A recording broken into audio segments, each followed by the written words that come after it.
बातें करते हम खेतों की और उसके रखवाली की, बाग बगीचा फल फूलों और फसलों की हरियाली की।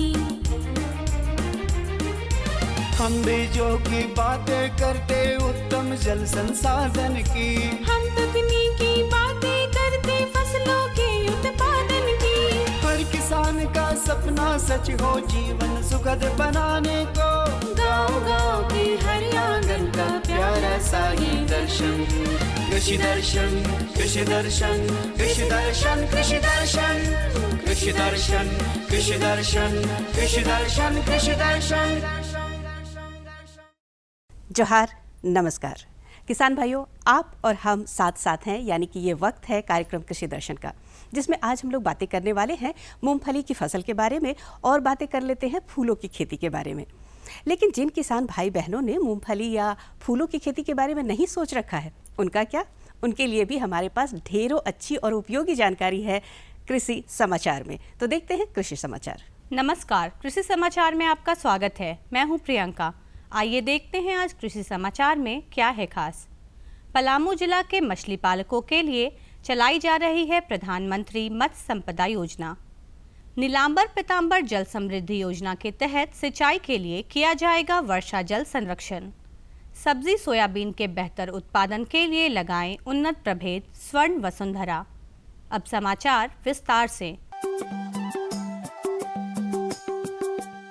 पलामू जिला में केंद्र प्रायोजित मत्स्यिकी पशुपालन एवं गव्य विकास विभाग द्वारा नई योजना प्रधानमंत्री मत्स्य संपदा योजना की शुरुआत की जा रही है। इस योजना का मुख्य उद्देश्य मछली उत्पादन एवं उत्पादकता में वृद्धि, गुणवत्ता, तकनीक, आधारभूत संरचना एवं मछुआरों का कल्याण है। प्रधानमंत्री मत्स्य संपदा योजना के तहत पलामू जिला के मछली पालकों को कई सुविधाएं उपलब्ध कराई जाएंगी। इस योजना से लाभ लेने के लिए जिला मत्स्य कार्यालय पलामू में 30 जून तक आवेदन दे सकते हैं।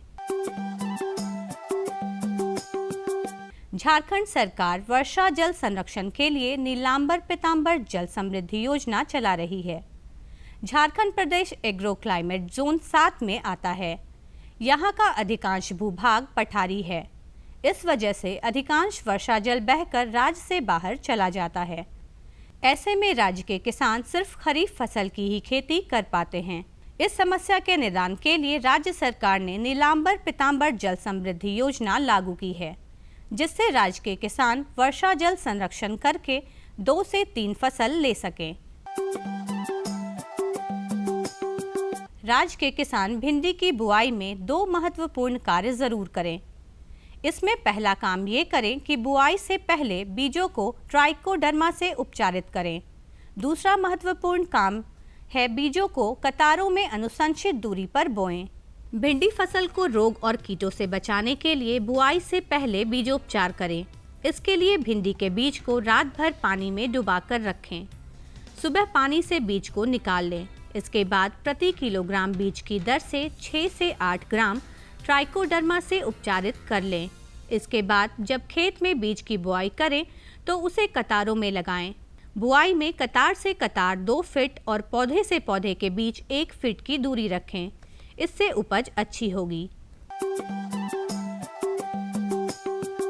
जब सोयाबीन की हरी फलियों को सब्जी पकाकर खाने में इस्तेमाल करते हैं, तब ये उपज सब्जी सोयाबीन के नाम से जानी जाती है। राज्य के जो किसान सब्जी सोयाबीन की खेती करना चाहते हैं, वे वर्तमान तारीख से लेकर पूरे जुलाई महीने तक बुआई कर सकते हैं।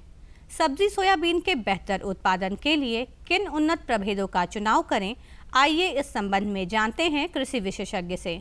जो लोग सब्जी सोयाबीन की खेती अभी झारखंड में करना चाहते हैं इस खरीफ मौसम में, मैंने जून जुलाई में जिसका बुआई करना है, उसके लिए हमारा इस अनुसंधान केंद्र से जो उन्नत किस्म का विकास हुआ है उनका नाम है स्वर्ण वसुंधरा। उसका बीज हमारे इस केंद्र पर उपलब्ध है। कोई भी किसान इसका सफल खेती करना चाहते हैं तो हमारे इस केंद्र से स्वर्ण वसुंधरा का बीज प्राप्त करके खेती कर सकते हैं। इसके अलावा जैसे मैंने और एक किस्म का बात करूं जो हमारा नया किस्म अभी नामकरण नहीं हुआ है, लेकिन AGS 458 के नाम से है, वो बासमती सब्जी सोयाबीन है और जल्दी किस्म है, मतलब करीब 65 दिन में उसका हरी फली का तुड़ाई शुरू हो जाता है सब्जी के लिए। ये बरसाती खेती होता है, उसका भी हमारा इस केंद्र से बीज प्राप्त करके किसान भाई खेती कर सकते हैं। तो स्वर्ण वसुंधरा और AGS 458 माने 458 इस नाम से है, जो हमारे इस केंद्र से किसान भाई बीज प्राप्त कर सकते हैं, अच्छा खेती कर सकते हैं। किसान भाइयों, रोपाई के बाद धान के पौधे की बेहतर बढ़वार में सबसे बड़ी बाधा है खरपतवार। रोपा धान में निकौनी का काम करने के लिए कृषि उपकरण पैडी वीडर का उपयोग करें। इसकी कार्य क्षमता 20 डेसिबल प्रतिदिन है।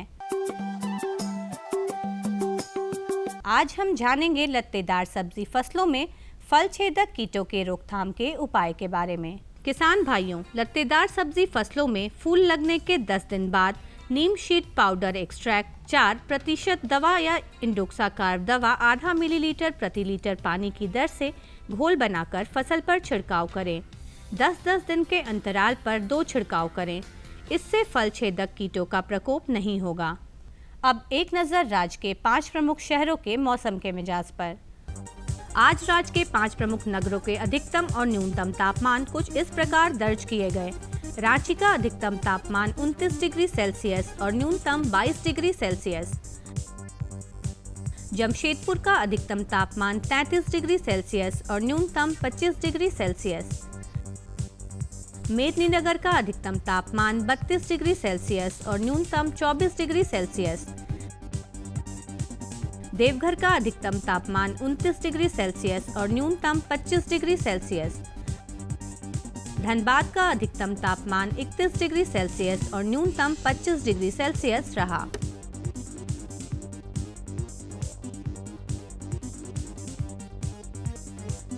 कृषि समाचार में आज इतना ही। अगले दिन अगले अंक में फिर मुलाकात होगी कुछ ताज़ा तरीन खबरों के साथ। तब तक के लिए दीजिए इजाज़त। नमस्कार, जोहार। तो हम लोग बातें करने वाले हैं मूंगफली की फसल के बारे में। एक फीचर दिखाऊंगी आपको जिसमें मूंगफली की वैज्ञानिक खेती के बारे में विस्तार से जानकारी आप ले सकते हैं। मूंगफली एक महत्वपूर्ण तिलहनी फसल है। खरीफ के मौसम में उपजाई जाने वाली इस फसल की बुआई का सर्वाधिक उपयुक्त समय मध्य जून से जुलाई तक का है। झारखंड में तकरीबन 27,000 हेक्टेयर क्षेत्र में मूंगफली की खेती की जा सकती है। किसान भाइयों, सबसे पहले तो मैं आपको बताना चाहूँगी कि ये मूंगफली पूरे भारतवर्ष में लगाई जाती है। लगभग 40 लाख हेक्टेयर एरिया है और लेकिन हमारे इस झारखंड में इसका जो क्षेत्रफल है वो बहुत ही कम है, लगभग 27,000 हेक्टेयर केवल है। तो और यहाँ संभावनाएं काफ़ी है क्योंकि यहाँ पठारी क्षेत्र है।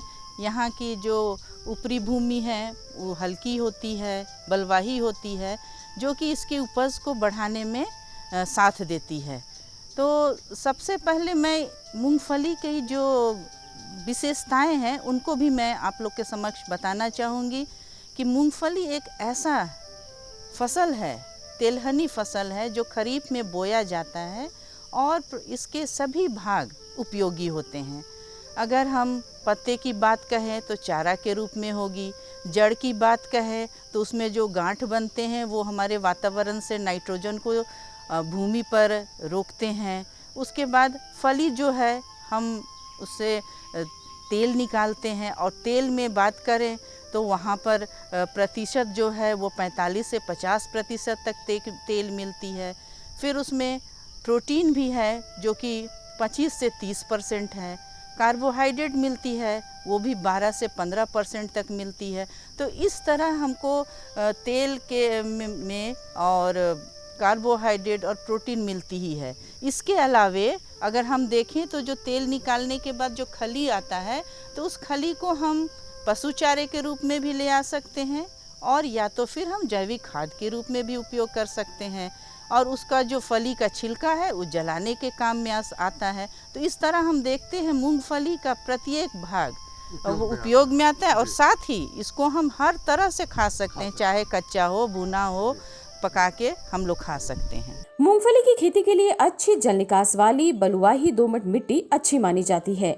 इसकी खेती के लिए मिट्टी की पहली जुताई के बाद खरपतवारों को हटा दे। बुआई के समय अनुशंसित खाद की मात्रा के साथ साथ चूने का महीन चूर्ण 2 से 3 क्विंटल प्रति एकड़ की दर से खेत में मिलाएं। तो जो हम भूमि हम लेंगे वो तो हमारी ऊपरी ज़मीन है, वो हल्की होगी, बलुआही होगी और साथ ही उसमें पानी का निकास होना चाहिए।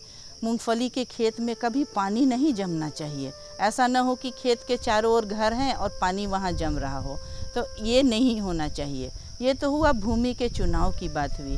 और हम अब दूसरी बात कहेंगे खेतों की तैयारी। खेतों की तैयारी अभी हम जैसे देख रहे हैं पूरे झारखंड में बारिश हो रही है, तो जो ये बारिश हो रही है इसका लाभ हमारे किसान भाई अवश्य उठाए होंगे, खेतों की जुताई किए होंगे। अगर जो नहीं भी जुताई किए हैं वे अभी भी समय है, एक जुताई कर दें, एक जुताई करके खरपतवार निकाल दें। और जैसे ही फिर हमारा जो कहा जाता है ना, मानसून आने के बाद तुरंत इस फसल को लगाना चाहिए और ऐसे ही उसकी तिथि भी तय है कि 15 जून तक मानसून आ ही जाते हैं, तो उस समय फिर हम अपने खेत की दूसरी जुताई करेंगे, फिर पाटा चला के उसको समतल कर देंगे और अपने खेत के जितना बड़ा आकार है उसके अनुसार हम खेतों को 2-3 भागों में बांट लेंगे। अच्छा, ये तो हो गई, अब खेत को हम तैयार कर लिए, बांट लिए। अब हम बताना चाहेंगे हमारे किसान भाइयों को कि कोई भी फसल आजकल हमको कतार पर लगानी चाहिए। हमारे किसान भाई ऐसा करते भी हैं, कतार में लगाते हैं, लेकिन उसमें पौधे से पौधों की दूरी को बहुत ध्यान रखना चाहिए। हाँ, जैसे मूंगफली का है जो है ना, पौधा 2-3 तरह से आता है, कुछ फैलने वाली होती है, कुछ गुच्छे वाली होती है। तो जो गुच्छे वाली है तो उसके लिए हमारी जो कतार से कतार की दूरी होती है वो 30 सेंटीमीटर होती है, और जो फैलने वाली होती है तो उसके लिए हम लोग 45 सेंटीमीटर कतार से कतार की दूरी रखते हैं। और पौधों से पौधों की दूरी पर भी ध्यान देना है। फैलने वालों के लिए हम 15 सेंटीमीटर रखते हैं, और जो हम लगाते हैं गुच्छे वाली उसके लिए 10 सेंटीमीटर की दूरी रखते हैं। तो इसी के अनुसार हम अपने खेत को कतार निकाल दें, और कतार निकालने के बाद दूसरा उपयोगी जो काम है जो हमारे किसान भाइयों को करना चाहिए वो है खादों की उचित मात्रा। अगर आपने मिट्टी की जांच करवा ली है तो अनुशंसित मात्रा में खाद एवं उर्वरकों का उपयोग करें। आमतौर पर कृषि वैज्ञानिक 20 किलोग्राम यूरिया, 120 से 125 किलोग्राम सिंगल सुपर फॉस्फेट और 10 से 12 किलोग्राम पोटाश प्रति एकड़ की दर से करने की अनुशंसा करते हैं। तो जो खादों की मात्रा है वो हम बताना चाहेंगे 1 एकड़ के हिसाब से।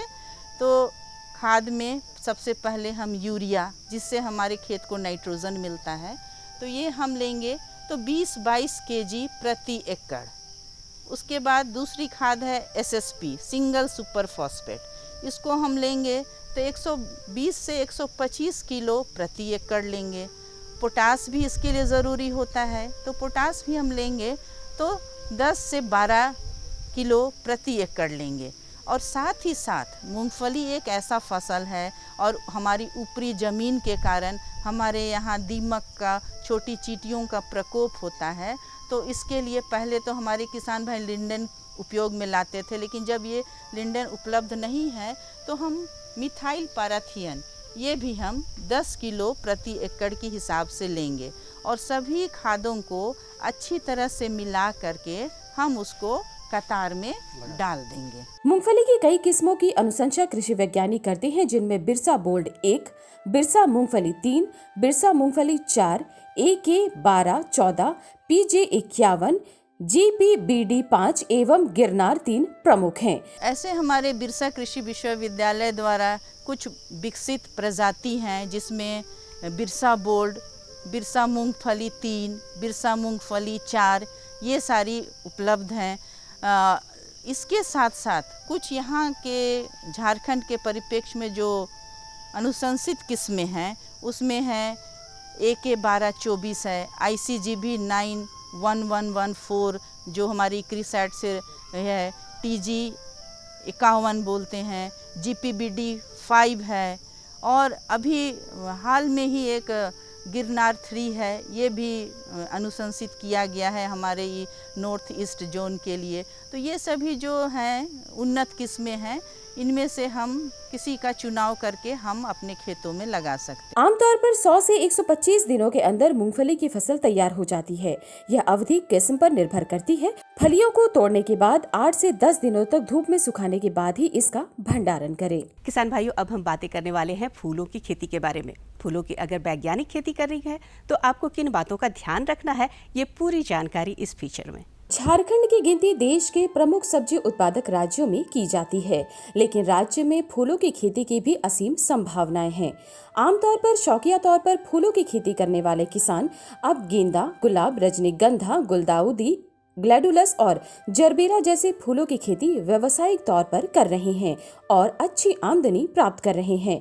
जैसा हम जानते हैं कि झारखंड की जो जलवायु है वो इन फूलों की खेती के लिए काफ़ी उपयुक्त है, और जहाँ तक व्यावसायिक फूलों का सवाल है, इसमें मुख्य रूप से वैसे फूल आते हैं जिनकी हम खेती करके आमदनी कमा सकते हैं। पहले जो कंसेप्ट था कि फूलों की खेती लोग शौकिया तौर पर करते थे, लेकिन अब फूलों की खेती आमदनी के लिए की जा रही है। और झारखंड की जो जलवायु है या झारखंड की जो मिट्टी है, हम देखेंगे कि ये काफ़ी उपयुक्त है। जैसे कि सब्जियों के लिए उपयुक्त है, उसी तरह की मिट्टी और जलवायु की आवश्यकता फूलों के लिए भी होती है। तो फूलों जो व्यावसायिक फूल है, इसमें मुख्य रूप से हम झारखंड में अगर खेती करना चाहें तो गेंदा, ग्लैडुलस, रजनीगंधा, गुलदाउदी, गुलाब, इनकी खेती कर सकते हैं। और ये फूल हम देखेंगे कि किसान भाई इस पर शुरू कर चुके हैं खेती। बहुत जगहों में इसकी खेती हो रही है और खुले खेत में इसे आसानी से किसान भाई ले रहे हैं। फूलों की खेती खुले और संरक्षित दोनों ही तरीकों से की जा सकती है। ऐसे किसान जिनके पास पूंजी और संसाधन है, फूलों की संरक्षित खेती करते हैं, लेकिन झारखंड के छोटे और मझौले किसान भी खुले में फूलों की खेती सफलतापूर्वक कर सकते हैं। जैसा हमने कहा कि इसमें मुख्य रूप से गेंदा आते हैं और गुलाब आते हैं, गुलदाउदी, ग्लैडुलस, जरबेरा इत्यादि आते हैं, जो कि खुले खेत में आसानी से हो सकते हैं। और जैसा किसान भाई जानते हैं कि ये इसकी खेती हम संरक्षित खेती भी करते हैं, अर्थात प्रोटेक्टेड में भी इन फूलों की खेती होती है। लेकिन हमारे यहाँ जो किसान भाई हैं वो स्मॉल और लघु किसान हैं, मार्जिनल किसान हैं, जिनके पास छोटे छोटे खेत हैं, उनके पास पूंजी की उपलब्धता थोड़ी कम होती है। तो ऐसे समय में, ऐसी परिस्थिति में हम देखेंगे कि संरक्षित के बजाय ये लोग खुले में खेती करना ज़्यादा उपयुक्त समझते हैं। अर्थात जिस तरह की सब्जियों की खेती होती है, ऊपरी भूमि, बलुई दोमट मिट्टी, जैसा हम जानते हैं, जिसमें कि जल जमाव नहीं होता है, इसमें ये आसानी से इसकी खेती शुरू कर चुके हैं और करते आ रहे हैं, और इन्हें इसे करते हुए काफ़ी लाभ भी प्राप्त होता आ रहा है। किसान भाई बरसात के मौसम में गेंदा, ग्लैडुलस और रजनीगंधा जैसे फूलों की खेती सफलतापूर्वक कर सकते हैं। अब हम आते हैं कि बरसाती फूल। अब हम देखेंगे कि बरसाती फूल में कौन कौन से फूल आते हैं। तो इसमें मुख्य रूप से ले सकते हैं हम गेंदा और ग्लैडुलस को, और रजनीगंधा हम जिसे जानते हैं कि ये बरसात में तो होता ही है, लेकिन रजनीगंधा के साथ एक सावधानी ये है कि ये इसमें नमी की आवश्यकता बहुत कम होती है। और जब हम इसकी खेती करते हैं तो अगर हम इसे गर्मी से लेकर बरसात तक करते हैं तो ह्यूमिडिटी बहुत चाहिए। तो वैसे क्षेत्र में, जहाँ झारखंड के वैसे क्षेत्र जहाँ ह्यूमिडिटी, नमी होती है, तो यहाँ आसानी से हो सकती है। और किसान भाइयों, मैं आपको बतला दूँ कि जो जाड़े में फूल होते हैं और जो बरसात में फूल होते हैं, उसमें दो तरह की सावधानियां बरसात के लिए ली जाती हैं। जैसे कि जल जमाव की समस्या, तो जब बरसात में हम खेती करते हैं तो एक सावधानी ज़रूरी है कि ऐसे खेत में खेती करें जहाँ की जल जमाव नहीं होता है। तो किसान भाइयों, हम जैसा जानते हैं कि झारखंड इसके लिए काफ़ी अच्छा माना जाता है। पहाड़ी क्षेत्र है जहाँ की जल का जमाव नहीं होता है, और आसानी से इस सीज़न में खेती बरसात में कर सकते हैं। बरसात में खेती का एक और लाभ झारखंड को ये है कि जैसे हम जानते हैं कि जाड़े के मौसम हो या गर्मी के मौसम हो, यहाँ फूल जो आते हैं हमारे आसपास के राज्यों से आते हैं, बगल के क्षेत्रों से आते हैं। तो कलकत्ता जिसे हम मुख्य रूप से हम जानते हैं कि वहाँ से फूल आते हैं, जो कि झारखंड के बाज़ार को कैप्चर किया हुआ है। तो तो ऐसे में कलकत्ता का जो मौसम होता है बरसात में, इस समय वहाँ काफ़ी बारिश होती है। उस समय वहाँ बाढ़ की स्थिति होती है, जिससे कि खेत में पानी आ जाता है और ऐसे परिस्थिति में वो लोग फूल की सप्लाई दूसरे राज्यों में नहीं कर पाते हैं। तो ऐसे समय में झारखंड में अगर किसान भाई बरसात में अगर फूलों की खेती करते हैं तो ये अपने लोकल मार्केट को, इवन अपने पड़ोसी राज्यों को भी इसे हम उपलब्ध करा सकते हैं। और जैसा आज का सिचुएशन है, जो कोविड-19 का सिचुएशन है, जिसमें प्रधानमंत्री जी ने कहा है आत्मनिर्भर बनने के लिए, तो अगर हम अपने राज्य में ही अगर इनकी खेती हम शुरू कर दें तो हमें बाहर से इनको मंगाने की आवश्यकता कम पड़ेगी। जैसा कि सिचुएशन है अभी लॉकडाउन का, कि हम बाहर से आना जाना उपलब्धता थोड़ी कम हो रही है, तो यहाँ की आवश्यकता की पूर्ति के लिए अगर हम यहीं खेती करें तो इससे काफ़ी लाभ किसानों को हो सकता है। इवन जो सिचुएशन है बरसात में, हम जब यहाँ खेती करते हैं तो यहाँ इतनी अच्छी खेती हो सकती है इसकी कि हम दूसरे राज्यों को भी इसकी उपलब्धता करा सकते हैं। बरसात के मौसम में फूलों की खेती के लिए ऊपरी जमीन का चुनाव करें, बीजोपचार करें, पौधों को पंक्तिबद्ध तरीके से लगाएं, किस्मों के चुनाव में सावधानी बरतें एवं फूलों को कीट एवं रोग से बचाने के लिए दवाइयों के समुचित प्रबंधन पर ध्यान दें। बरसात में जब भी हम फूल की खेती की बात करते हैं तो इसमें एक सावधानी बरतनी है कि ऐसे इस तरीके से खेत की तैयारी करें जहाँ की ज़मीन ढालुआ हो और मिट्टी में जल का जमाव ना हो। और साथ ही साथ हम जब फूलों के बीज को या बिचड़े को लेते हैं तो एक तरह से हम कह सकते हैं इसका ट्रीटमेंट करना, उपचार करना ज़रूरी होता है। तो हम इन बिचड़ों का उपचार बेविस्टीन नामक फंगिसाइड से, कवकनाशी से, इसे 2 ग्राम प्रति लीटर की मात्रा में घोल बनाकर हम इसे 10 से 15 मिनट तक इसको डुबाकर उसके बाद इसकी रोपाई करते हैं। ये दूसरी सावधानी, पहला जल जमाव नहीं होना है, दूसरा सावधानी है कि हम इसे उपचारित कर लें, तीसरी सावधानी है कि हम इसमें कीटनाशकों का, दवाओं का रेगुलर उपचार करें, क्योंकि ऐसे समय में जब बरसात का मौसम है तो कीड़े मकोड़ों की भी संभावना होती है। चूँकि फूल खाने की वस्तु नहीं है तो हम इसे हर 15 दिन में या 20 दिन पर इसे हम छिड़काव कर सकते हैं। रोगर का, बेविस्टीन का मिलाकर इसे हम छिड़काव कर सकते हैं और इस तरह हम देखेंगे कि हमारी गुणवत्ता बनी रहेगी। तब जब हम मार्केटिंग की बात करते हैं तो फूल में एक बात ध्यान दें किसान भाई कि फूलों में गुणवत्ता का होना काफ़ी आवश्यक है, अर्थात इसकी सुंदरता बनी रहनी चाहिए। तो बरसात में इन सुंदरताओं को बनाए रखने के लिए हमें इस तरह का दवाओं का छिड़काव करना है, ताकि जब हम मार्केटिंग के लिए उतरेंगे और इसके बाज़ार ढूंढेंगे तो लोग ऐसे फूलों को काफ़ी आसानी से खरीदेंगे और इससे लाभ कमाएंगे।